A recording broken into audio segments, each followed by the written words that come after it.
शिकवा है ना शिकायत, ना ही कोई गिला है, करते हो तुम कन्हैया मेरा नाम हो।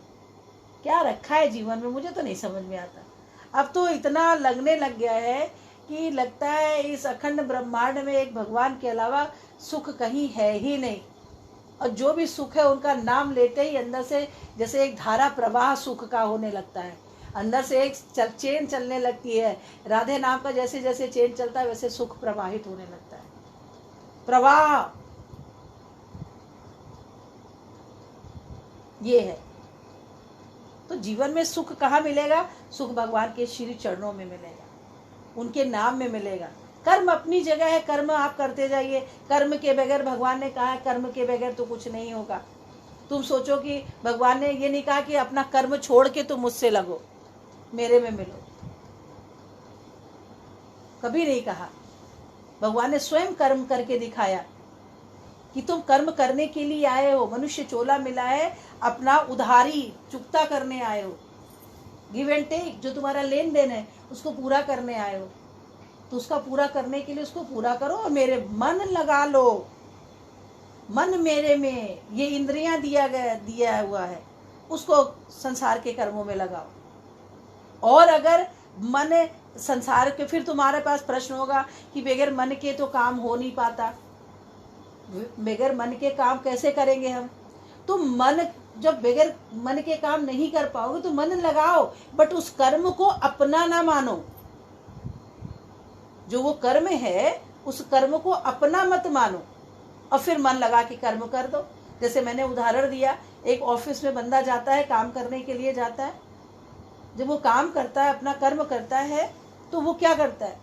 उस मानता है सरकार का दिया हुआ कर्म है, हमें बड़ी ईमानदारी से, बड़ी ऑनेस्टी से हमें इसको कर्म करना और सही करना है, कहीं से भी गलत नहीं होना है। और सही करके काम को करके वही कॉपी अपना फाइल उसी टेबल पे रख के और अपने घर चला आता निश्चिंत होके। फिर उसके बाद वो जिम्मेदारी सरकार की हो जाती है, ऑफिस की हो जाती है। आप कर्म का जितने देर आप ड्यूटी में हैं उतनी देर आपकी जिम्मेदारी है, उसके बाद आप छोड़ के चले आए तो सरकार की जिम्मेदारी होगी। ऐसे ही आप जो भी कर्म कर रहे हैं वो आपकी जिम्मेदारी है, करिए भगवान का निमित्त मान के और उसको छोड़ दीजिए। रिजल्ट देना भगवान का काम है, वो भगवान दे देगा। अब आप सोचिए कि कर्म भी करें और उसको मान ले कि ये मेरा है, और जहां मेरा तेरा आया था वहां पे रेता आ गया, मिट्टी आ गई। कहाँ मिट्टी आ गई तेरे मेरे में? हमारा और तुम्हारा हाँ कहने के लिए होता है, लेकिन तुम्हें अंदर ये बात समझना है। तुम अंदर अगर बात समझोगे तो भगवान तुम्हारे अंदर बैठा देख रहा, वो समझेगा तुम्हारा भाव।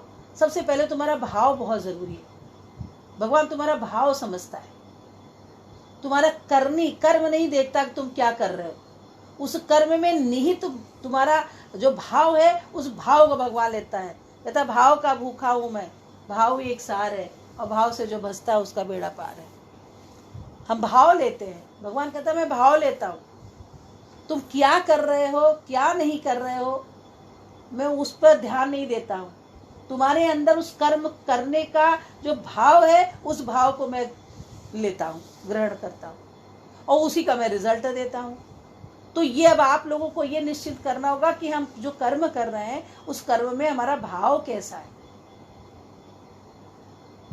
ये बहुत जरूरी है। जिस दिन आप इस बात को समझ गए उस दिन फिर देखिए जीवन बहुत आसान हो जाता है। देखिए शुरुआत में हर जगह जाने में, सेट होने में थोड़ा सा समय लगता है, चाहे घर में, चाहे परिवार में, चाहे कहीं भी जाइए। उस रूटीन में आने के लिए 2-4 दिन लगता है, फिर आप उस रूटीन में सेट हो जाते हैं। ऐसे ही सत्संग में आने के लिए तो अनंत जन्मों के प्यारे भूखे हो। ये मन को भोजन मिला ही नहीं है। तुम लोग शरीर को भोजन दे को कहते हो कि पेट भर गया, पेट भर गया। अरे पेट कभी कभी बोलते हो पेट भर गया, बट मन नहीं भरा। मन कभी नहीं भरेगा। संसार की वस्तुओं से मन कभी नहीं भरेगा। मन अगर भरना है तो भगवान नाम से भरता है। वो उसको मन को आनंद मिलता है तो भगवान नाम से आजमा लीजिए। आप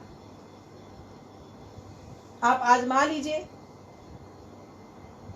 आपके तेरे आगे है सारा खजाना, चाहे गम उठा या खुशी। तुम्हारे तो आगे भगवान ने तो सब कुछ दे दिया है। चाहे तुम गम उठाओ चाहे खुशी उठाओ, तुम्हारे पास सामने है सब कुछ होने के साथ, तुम लोग सत्संग में नहीं बैठते हो कि चलो आज सत्संग का समय हो गया अब हम सत्संग में बैठ जाएं। भगवान के नाम में बैठे, सब काम छोड़े संसार का, बहुत कर्म बहुत जीवन अनंत जन्म कर्म किए हैं, और अब ये जन्म मिला है वो भी थोड़ा समय मिला है। बहुत से लोग बाहर जाते हैं, नौकरी करते हैं, बिजनेस करते हैं, कहीं जाते हैं कहीं आते हैं, नहीं कर्म का भगवान का, लेकिन जब मिलता है तो क्यों नहीं सब कुछ छोड़ छाड़ के लेते हैं कि नहीं आज हम बैठते हैं सत्संग में, क्यों नहीं लेते? और अपने आप में दुखी रहते हैं, परेशान रहते हैं, टेंशन में रहते हैं, और जानते हो वो क्या करते हैं, वो अपने आप से दुश्मनी कर रहे हैं, अपने आप से प्रेम प्यार नहीं कर रहे हैं। जब तुम अपने आप से दुश्मनी कर लोगे तो फिर भगवान भी तुम्हारा कुछ नहीं कर पाएंगे। दुर्योधन दुर्बुद्धि ने अपने आप से ही दुश्मनी कर लिया तो फिर भगवान उसका कुछ नहीं कर पाए, चलो मरो, पूरा कौरव पक्ष चला गया। तो सबसे पहले तो अपने आप को पैम्पर करना सीखो, प्रेम प्यार करना सीखो। भगवान ने ये जीवन दिया है, ये मनुष्य चोला दिया है, 84 लाख योनियों के बाद ये चोला, 84 क्या अनंत जन्मों के बाद, कबहू तो करुणा करके नरदेही मिली, कभी तो भगवान ने करुणा करके ये नर्तन का चोला मिला है, और उसको आप ऐसे ही गंवा दे रहे हो। बहुत अच्छे प्यारे, और फिर ब्लेम देते हो दूसरों को कि ये कारण कोई भी आपको दुख नहीं दे सकता है, कोई भी कारण जब तक आप ले ना, आप लेते हैं तो दुखी होते हैं।